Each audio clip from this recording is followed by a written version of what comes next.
Bonsoir, good evening, and welcome to everyone. Bienvenue à tous et à tous. I'm Giovanna Borazzi, the director and chief curator here at CCA, and I really would like to thank you for being here and being so numerous. We are very excited to welcome you here. I would like to begin tonight's event by recognizing the long-standing connection of indigenous people to Yongya, Monyang, Montreal. In particular, the Ganyaga, Ganawage, Ganezatake, Awekazane, whose ancestors, along with those of Wendat, Anishinaabe, and Abenaki communities, lived here long before the arrival of settlers. Still today, the island is home to many First Nation, Inuit, Métis people. These communities continue to face challenges to their rights and the erosion of their traditional territories as a result of ongoing processes of settler colonialism. The CCA itself puts on exhibition and events, maintains its collection, and publishes texts on these lands that they have never been ceded by indigenous community. The CCA therefore recognizes its settler colonial roots, and we are committed to fostering affirmative relationship with indigenous across Yongya, Monyang, Montreal, and beyond. I'm very honored to be here tonight and be joined by many representatives of the Museum M+ in Hong Kong, an amazing institution we have been collaborating for the last 3 years. Tonight, we open How Modern, Biographies of Architecture in China, 1949-1979, and we launch the accompanying book, a project jointly developed with M+, and over the last year, and Shirley Surya, who is the curator of the show and is curator of design at M+, and Professor Li Hua, Southeast University in Nanjing, as a lead researcher, were the two main curators. I will let Shirley to dive more deeply in the content of the exhibition, but I would like to first give you some insight of why the CCA has been interested in doing this project. First of all, this project is part of an ongoing reflection of how different forms of modernities are critical sites for understanding today's culture and society.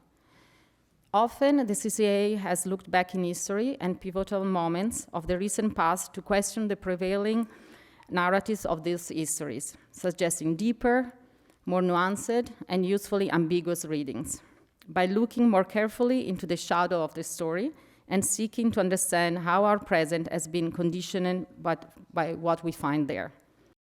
For example, in 2011, we took this approach with the show curated by Jean-Louis Cohen, Architecture in Uniform, was looking at the role of architecture globally during the year of the Second World War, rediscovering how those years of global crisis became fundamental testing grounds for many of the architectural ideas that have since become more commonplace in our society. It was also the nature of a show that I co-curated with Mirko Zardini in 2007, was called 1973, Story Out of Gas, and how that predicament of new ways of architectural thinking about renewable energies and ecology that now are considered normal parts of our discipline was inspired by the crisis. And so you will see and hear Shirley, as this exhibition looks into a very specific moment in history in China, the time Mao was in power, sharply questioning what we think we know about the relationship between the agency of the individual, the collective, and the power in that context. Furthermore, this exhibition offers us the opportunity to think again about the public value of architecture and the role of agency of citizens in seeing and living it.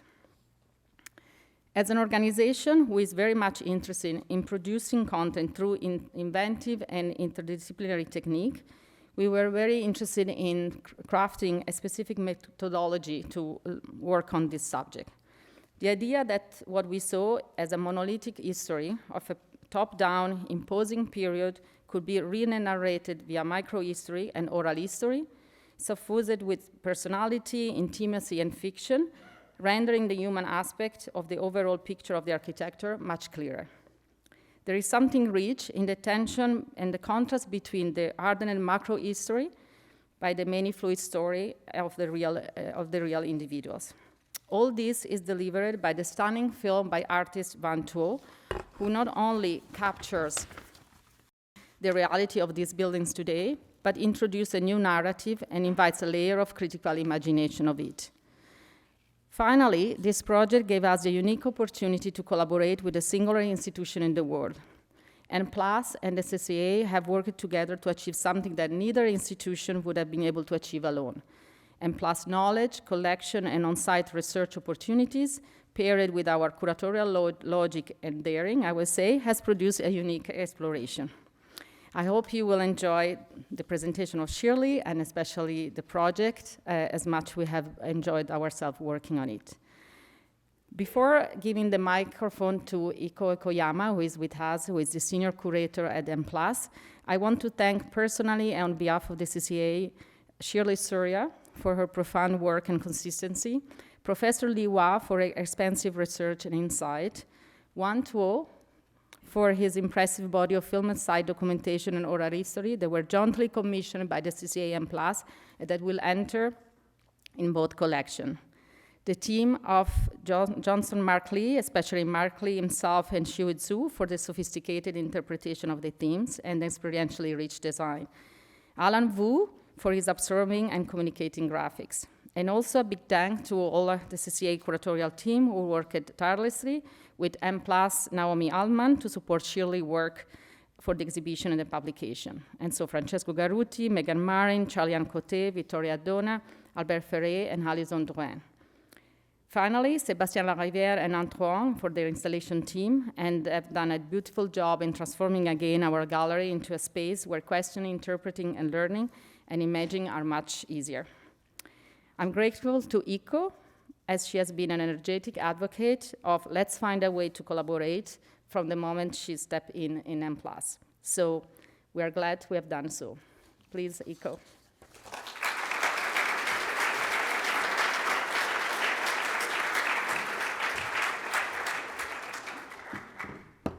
Good evening, everybody. Thank you, Giovanna, for your kind words, and then also to the team who've been supported with M+, and also Shirley along the way journey, especially from Francesco and Albert for the publication. But also before Shirley will give the contents, but also maybe you don't know what is M+. I give a little bit like an introduction of who we are, so that maybe give you a little bit more context, and then also that explain also the collection you will see in a gallery. So M+ is the Asia's Global Museum of Contemporary Visual Culture in Hong Kong, which we opened only 2021 in the district so-called West Kowloon Culture District. But the idea of this museum visual culture conceived 2006 after long consultation of this, it's in a 40-hectare big reclaimed land and the waterfront, which what we're going to use for Hong Kong, like for the residents or financial district. But then in the end, public waterfall, we should need a place for culture and the park. So then was 2011, our first inaugural director was hired, Lars Nittberg, and then Helzo de Mulon was after international architecture competition.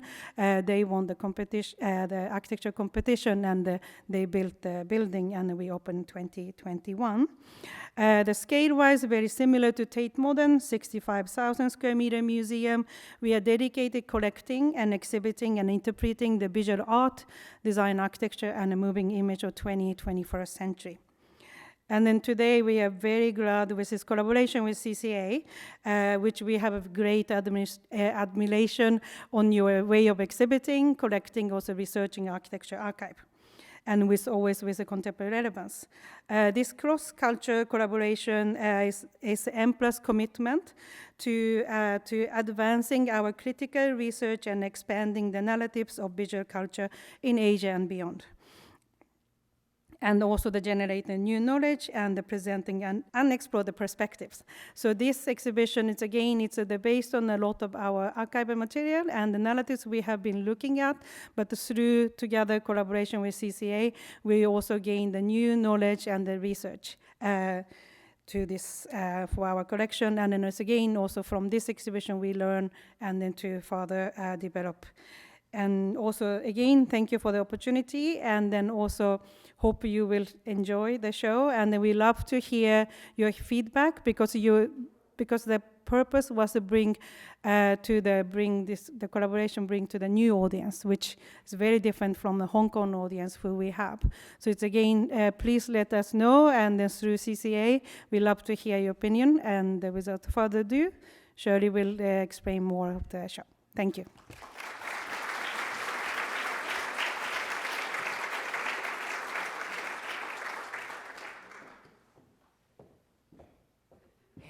Hello, everyone. Thank you for joining us tonight. I'm Shirley Surya. Just really full of gratitude, really, to be able to present this topic and our collaborative research with Li Hua and works of Wang Tuo, really with the support of CCAs and your courage in taking on this topic, but also the support of the M+ management to really, commit to this research. What I'm going to share here is not a lecture. It's really kind of based on the questions that I've had in the last couple of days about how did this project begin? What was your motivation? Why do you focus on this period and this subject matter? So it's really more about that, and I'll just try to also, of course, the real thing is to experience the galleries, but I'll just share a little bit of key objects, I guess, that kind of demonstrate this methodology that we talked about, which is so crucial to how we want to be able to present this topic. So first of all, if you see the introduction gallery, we showed exactly the same image, right? Which is basically a kind of like a print, a photograph of a Great Hall of the People.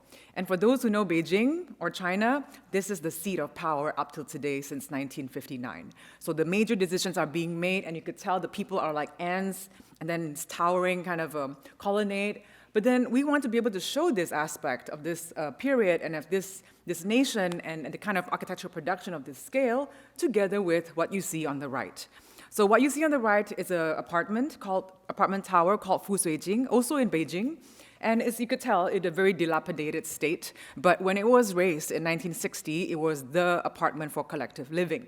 And so this, of course, you can see Jing Jing, the actress on the right, the main protagonist of the films that Wang Tuo had conceived and really kind of like very full of effort, laboriously produced and filmed, is in that site. It's meant to be a site that is inhabited in order to kind of provoke kind of like, what is this collective memory that was once there?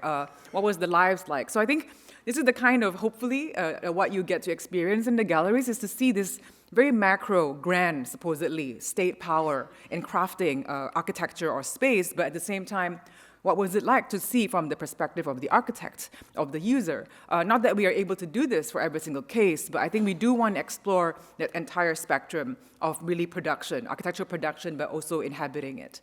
And so, yes, so that's kind of like the methodology that we hope that you guys can benefit from as you view this project. So I'm just going to share really so-called my very simple outline for the next 20 minutes. I hope I don't go beyond that.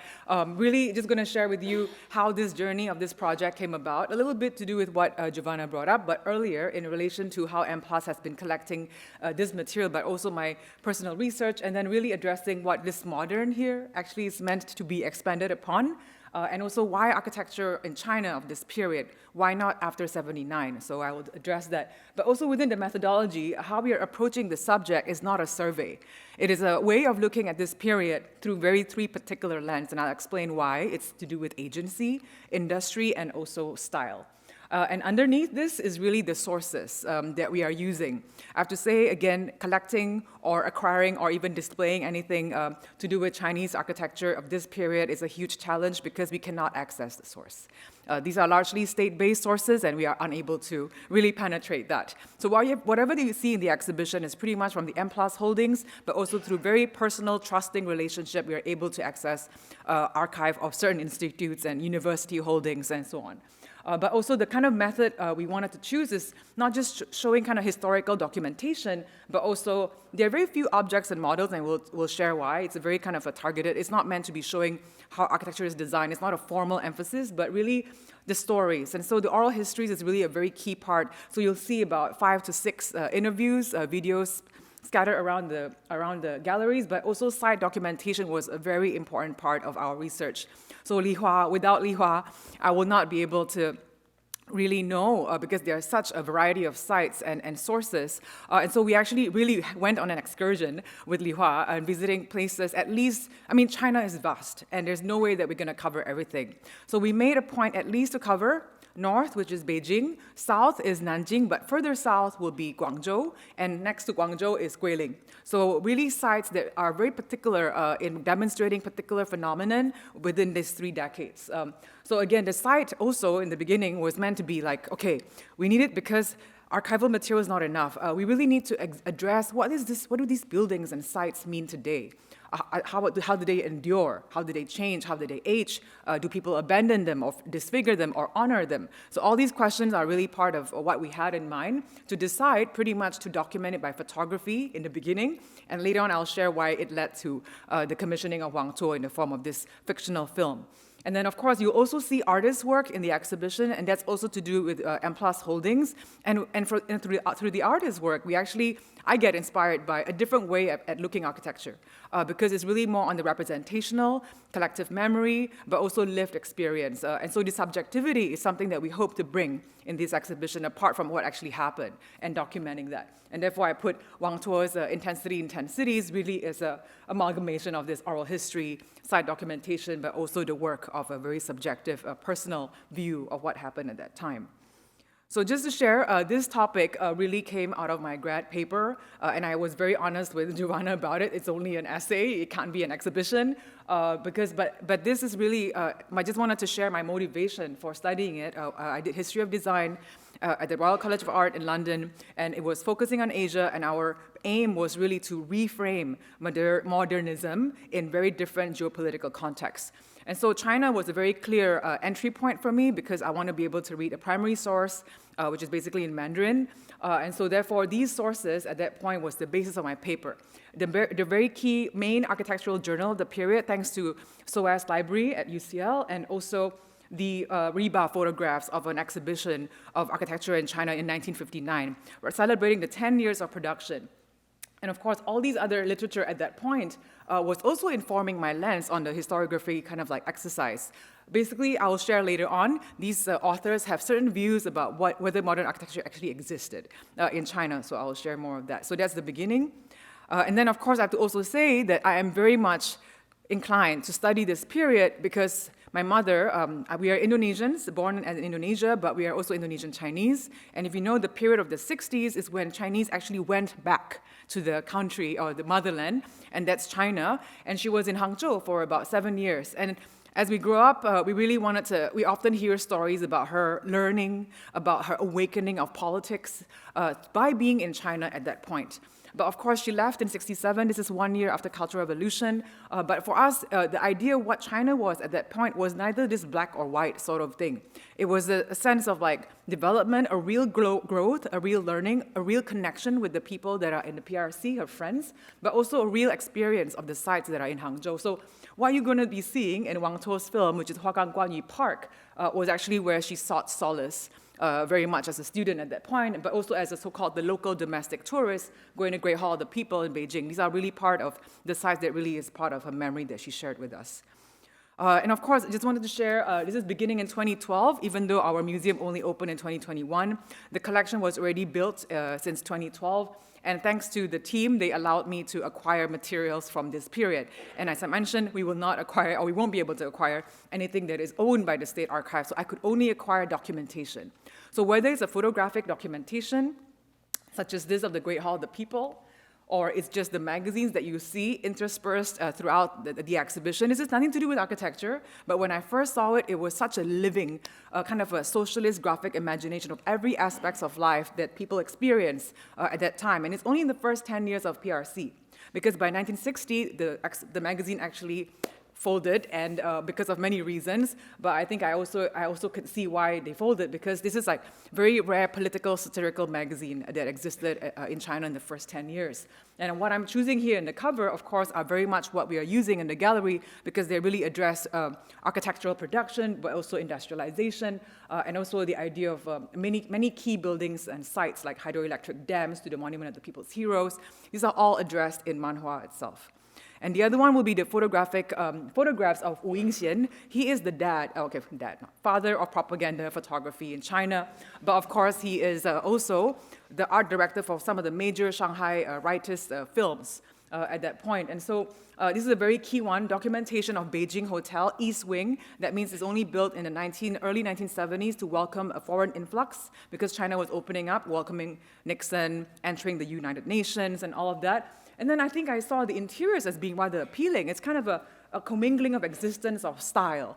It's very socialist realist, but at the same time it was a Scandinavian furniture. So I think this is kind of like the beginning of like really seeing China and its interiority in multiple dimensions, not just a single monolithic sort of way.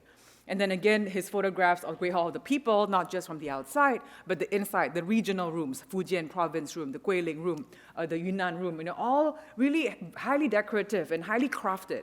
So I think we're all asking ourselves, so what does this mean? What kind of aesthetic? What is this aesthetic driven by, right?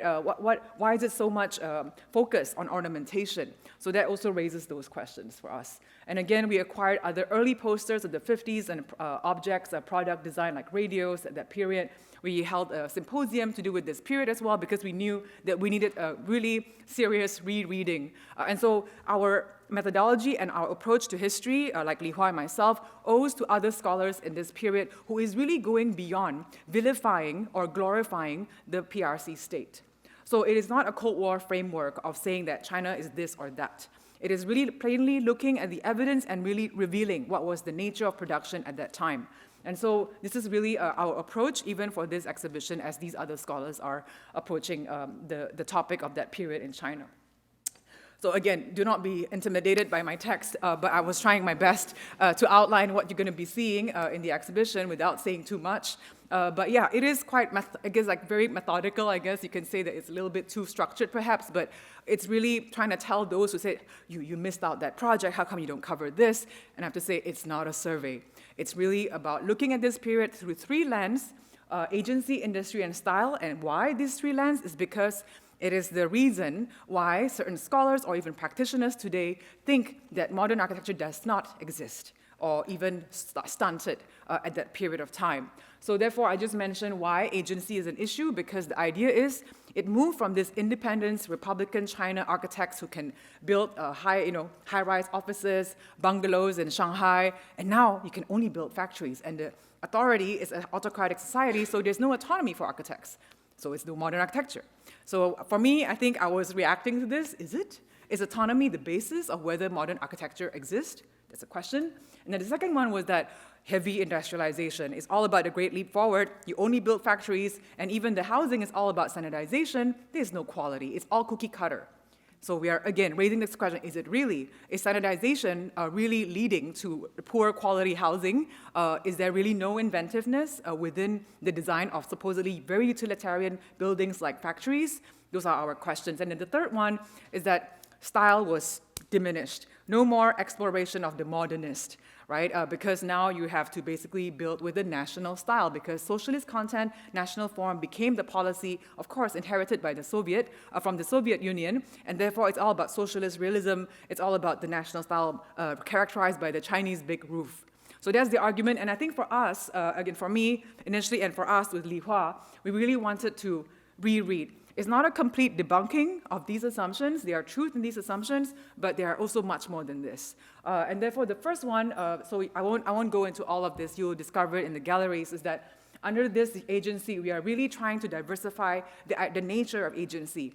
It's of the state, but it's also of the people and even the architect. And I'll share a little bit of examples for that. We're going to be looking at the city, Beijing as a case study of how the state actually inscribed its power and identity within space through Tiananmen Square being redesigned and expanded, but also the 10 great buildings. But not only that, the countryside is also an entire canvas to be completely transformed.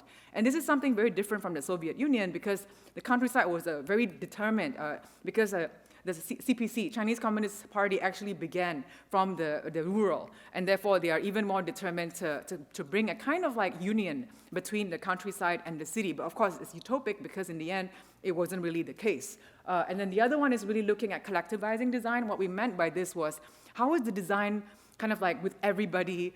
What is the nature like? How do you express your decisions and your creative kind of like will within a place where there is no necessarily attributing to one person, but the team, the State Design Institute? And so we have invited oral history, but also be able to bring in particular case studies of design that shows that, no, there is still agency of the individual within this collectivization. The second one is really, again, we're going to be not opposing, but contrasting the design for productive function, which is factories, but with non-productive function, which is housing, but also down to furniture, a very much human scale, and really asking that standardization actually led to a kind of almost designing with inventiveness in times of scarcity. So whether that's material, structural, or systems design, that was really part of that story. And then the last one was really about how industrialization actually led to a notion of being very objective, very scientific. We're not going to be using architecture for architecture's sake, but architecture is going to be very much informed by the studies and experiments in geometry and material, in prefab, and so on and so forth. And then the last one, we're going to be addressing why national style and socialist realism is really the engine, at least for the first 5 to 10 years. But then we are also looking at how, at that time, things are not just black and white. There was changes, there were shifts in agendas, and then how they were commingling. There were coexistences of different types of style. And then we're going to be using China's involvement with foreign aid projects as an example, but also some anomalies in Beijing and Guangzhou. And then the very last one, which is the last room, those who have already seen it, it's a very different feel from what you see in the first room, full of green, because we're trying to say this is actually another kind of national style, which is not based on palatial forms, but based on vernacular architecture that is in the rural countryside, in Zhejiang province. These are all research that actually drive contemporary design in the 60s. So these examples that you see in Wang Tuo's films are really those sites, exemplary sites. Very quickly, I wanted to just give you a glimpse of this. This is a very important one, the timeline that Li Hua had to remind also Francesco and the team how complex and how full of shifts that architects have to navigate at that period. The ones that are in blue are all the slogans that they have to deal with, and the slogans not necessarily align with each other.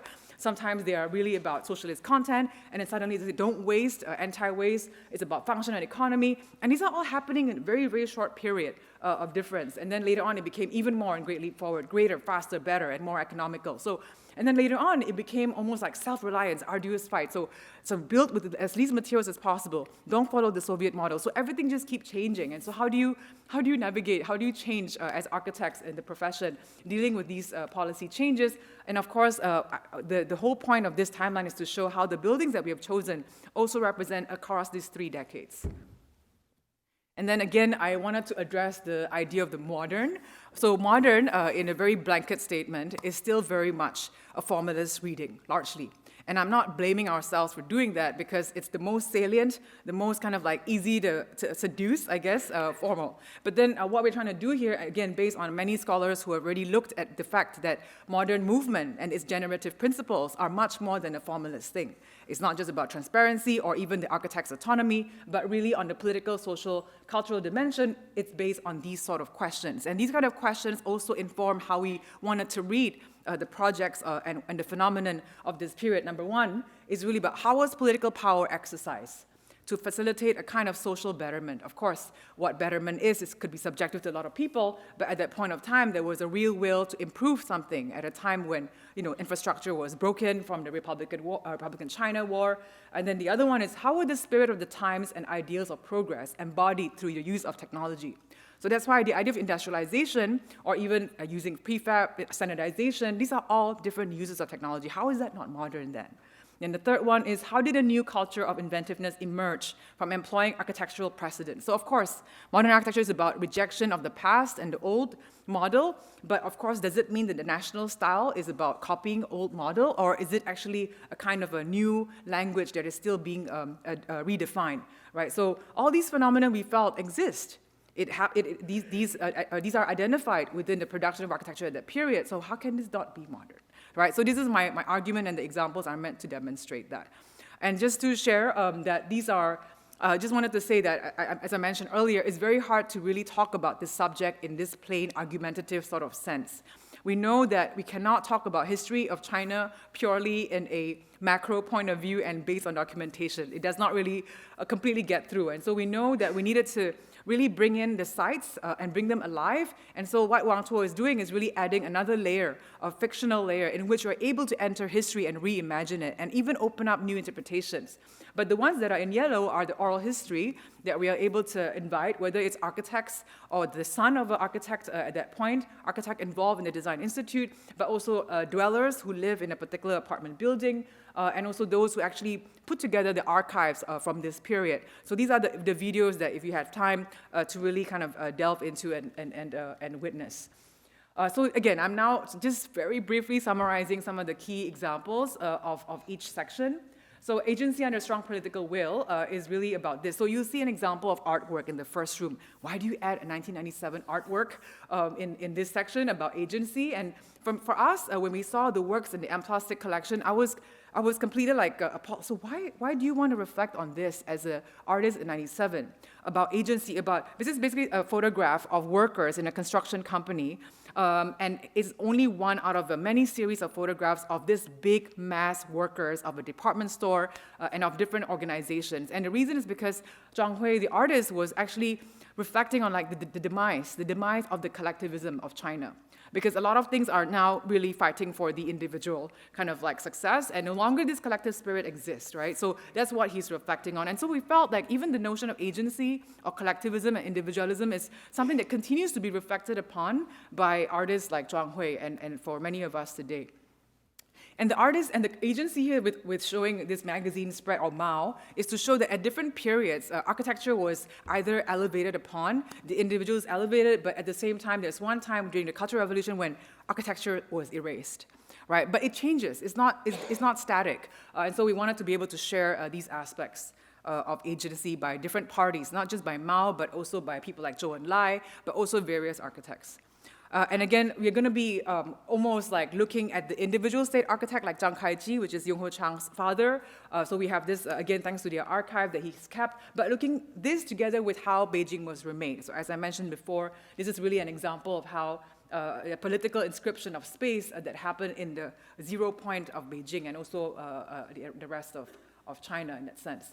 So this is also examples of not just looking at the city and the big cities like Chengdu or Beijing, but also looking at the countryside and how it's transformed. And this is all part of this, again, mobilization of resources that is not just happening to the cities and the urban side, but also across the countryside, and also a diversification of type. In Republican China, money may not be used to build worker sanatorium or even hydroelectric dams, but at that point of time, this was part of the architectural almost oeuvre of the Chinese architects. It was in the exhibition in Riba to say that even the dams and the oil refineries are part of the architect's work and the remit of the architect. And of course, what I'm sharing here is whenever there's Wang Tuo's film addressing a particular site like Dazhai, which is the very model agricultural commune, I will share it in this slide, but Dazhai is an example of the transformation of the countryside, the beginning of the people's commune, and yet it's not designed by the state. It's a farmer who just really wants to be able to re-transform his land into something that is arable for farming, but also building in a way that respects the site with the terrace housing.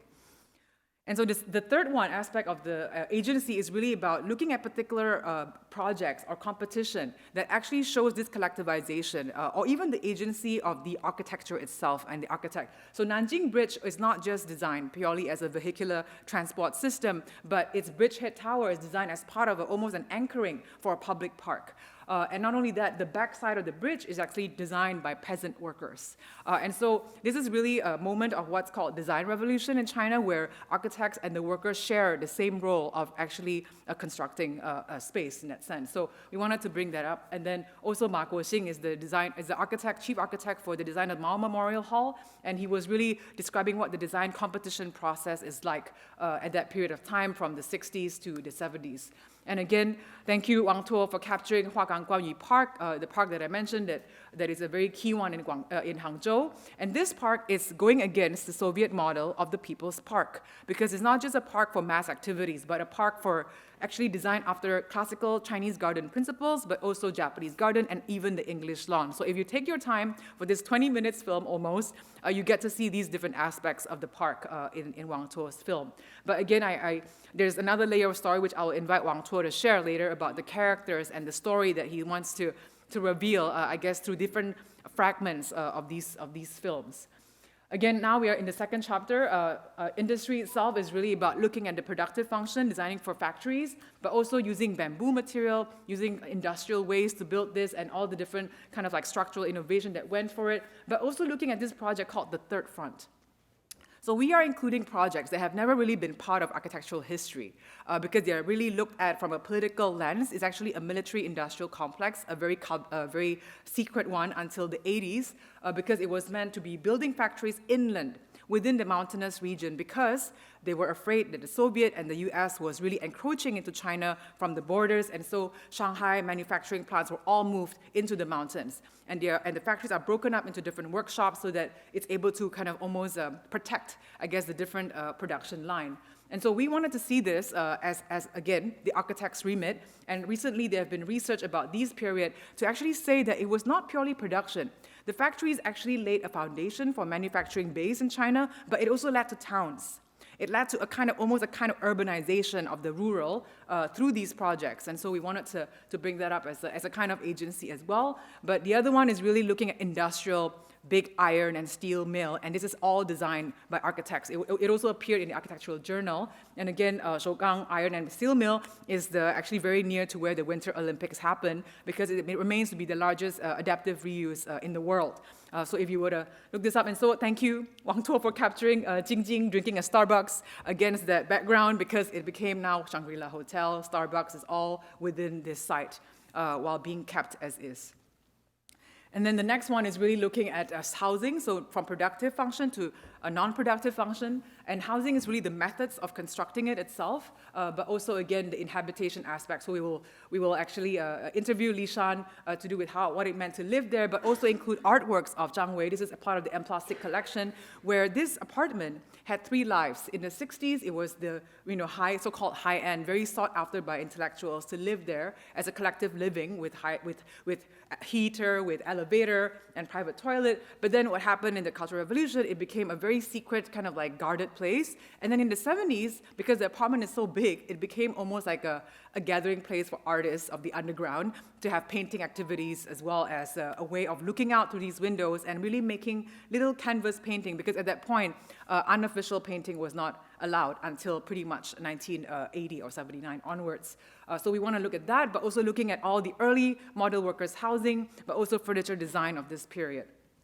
And then again, as I mentioned before, industrialization is really not about factories per se. It's a mindset of producing with a methodical, but also with a scientific objectivity, almost like influenced by building sciences. And therefore, this examples of this kind of like architectural design resource manual was a very key example of disseminating this data that anyone can use, climatic, whether it's hyperbolic forms or different kinds of brissolet. All of these were disseminated across the different regions in China for either a worker or an architect could actually pick it up to inform their work.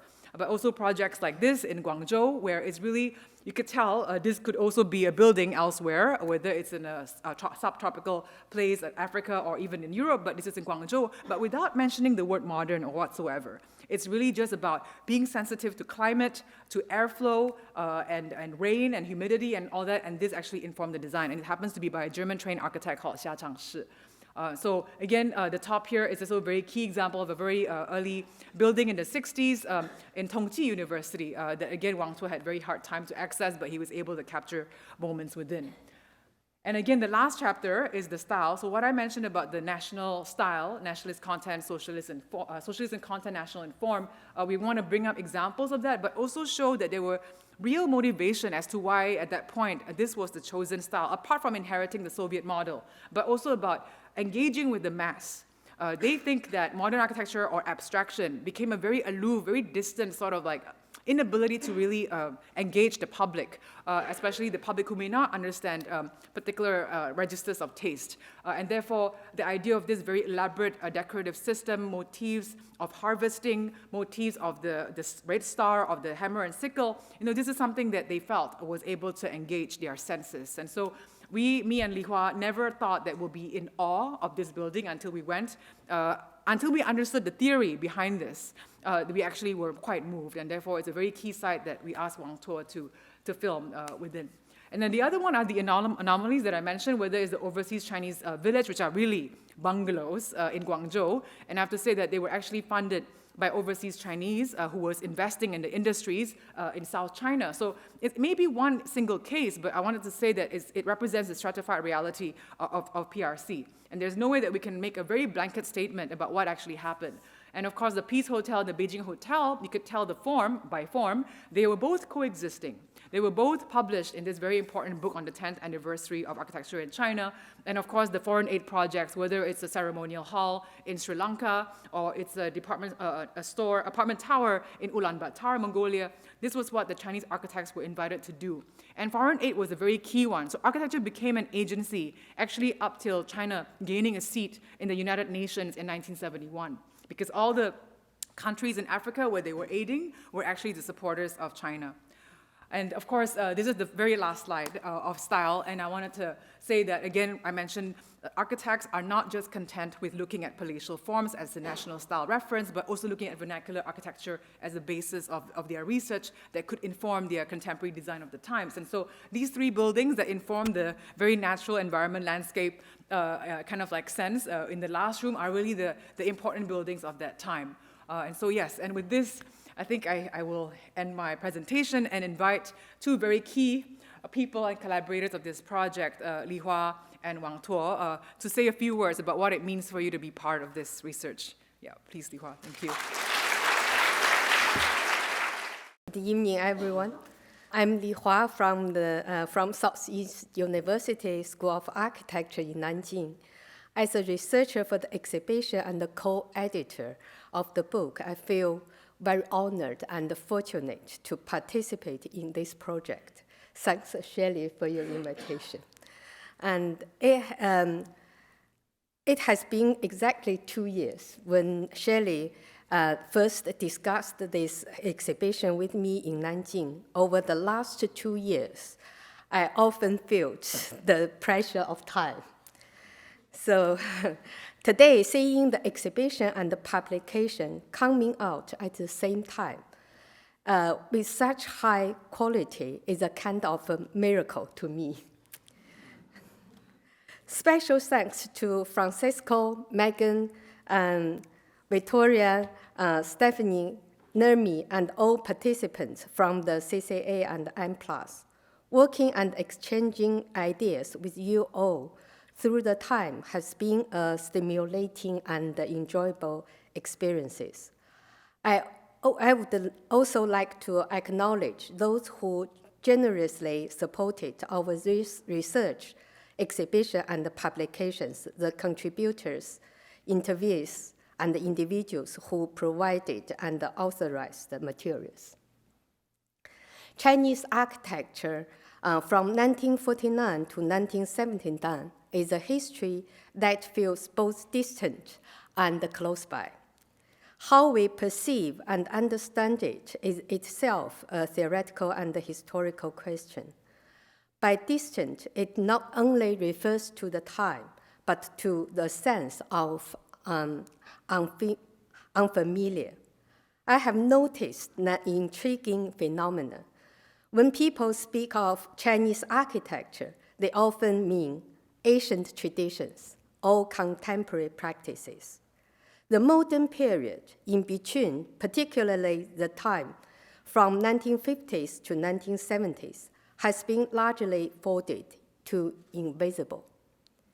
The few impressions often confined to the simplified labels, or anonymous architecture lacking of authorship, monolithic forms detected by state ideology, national form dominated by big roofs, all critiques that substitute political and social judgments for architecture investigation. So the distance stems largely from conceptual and perceptual frameworks. However, when we look at specific cases, a person, a building, a journal, a narrative, the realities are far more complex and rich, and resist simplistic judgments of good or bad, right or wrong. The insistence, efforts, and the struggles the architects made and encountered at that time can also resonate with contemporary sensibilities. In fact, the people, events, and the buildings of that era continue to live with us in varied forms, shaping our environment, minds, and emotions, even if we hardly recognize them.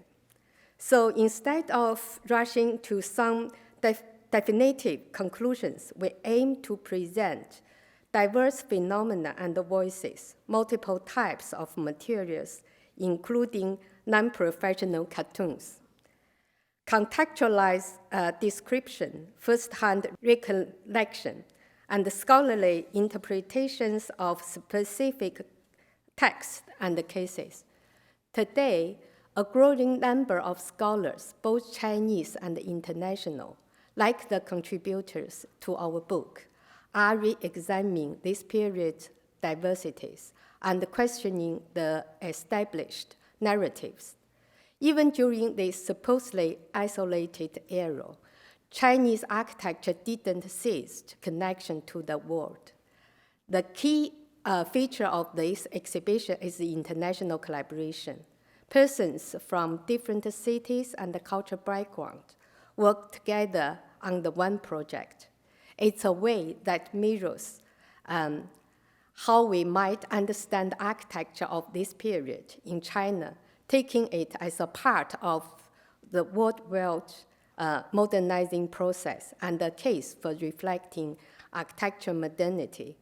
While it is unique to some extent, the questions and the problems is encountered, the relations between new and old, architecture and politics, economy, climate, social reformation, etc., are neither confined to the time nor to China. So the exhibition hosted in Montreal and the book published in English function as a kind of invitation for more discoveries, understandings, and reflections from visitors and readers. Yes. My name is Wang Tuo, so I'm so honored to be here. So this is actually my first time in Canada and my first time in Montreal. And so other than my suffering from a heavy jet lag over the past several days, actually this little town just made me a lot of homesick, because my hometown is in the northeast part of China. And the similar coldness just reminds me a lot of my hometown, you know. Just, yeah, my hometown is always like 30 below zero, so, yeah. Yeah, so, yeah, just like I said, it's such an honor for me to be here, and it's such an honor to have this opportunity to collaborate with Shirley and also the two institutions. I'm a video artist, and my practice is mainly about a lot of things, actually, yeah. So one of my biggest interests is about the relationship between architectural spaces and also collective memory and the trauma, historical trauma, and the individual consciousness. And so over the past several years, I think another big interest of mine is about intellectual history in China and also the politics, political philosophy in the history. So this exhibition about modernity is definitely fascinates me a lot, because my former practice over the past several years is mainly dealing with the rupture or the twist of modernity in China. So it's like when we look back at history, the starting point of modernity in China in 1919, the May 4th movements, and we can clearly see that, you know, there's a lot of change from the very beginning. We can see the original liberalism modernity shift into something like a nationalist modernity in China. So basically, from those architectural cases, we can tell that, okay, these architectures are basically the proofs of this kind of a twist or ruptures. So but these proofs are very physical, right? The buildings are still there. Although we have the very complicated years in China, those 3 decades, the turbulent times, it's not just, like Shirley said, it's not just black and white, it's very complicated. So we have something very mainstream narrative, very mainstream ideology, but also we have something very hard to define. So my strategy about this project is, how, when we look back history, how we can access the history with another lens, with another, perspective. So I was thinking, probably I should enter this part of history through something also hard to define. And so basically, in the galleries, I have 10 channels of videos, and they have like 10 fragments of story. It's not like a linear narrative. It's, just jump between back and forth, different time and spaces. And I sort of hope that, audience, when they just, encounter with the different pieces of narrative stories, and eventually they can construct something new. So basically, this lens I choose is something even got ignored nowadays in China. So it's about the sexual minorities in China. So it's not just taboo narrative in China. It's just got ignored. For instance, in this story, I have 2 generations of female relationship. So in China, it's not just taken as something you cannot talk about. People just, sometimes they think it's just like friendship, between girls.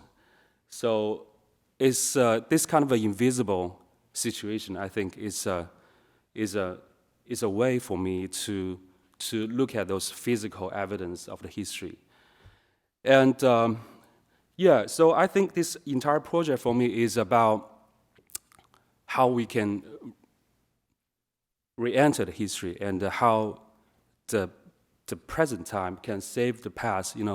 I can remember, the Korean writer, novelist Han Kang used to say that her writing is mainly about how the past can save the present and how the dead people can save the living people. And I couldn't agree more with that, because I can relate a lot with myself and also my own practice. But I should say that, I like to say that I think, this kind of salvation definitely could be both ways. If we cannot save the past, if we cannot save the dead, how the dead and the past could leave a trace or a clue or hint for the future generation, right? So it's like both ways. So basically, this project is about, the present and the living to save the past and the dead. So, this pretty much of it. I hope you can enjoy. Just watch them. Thank you.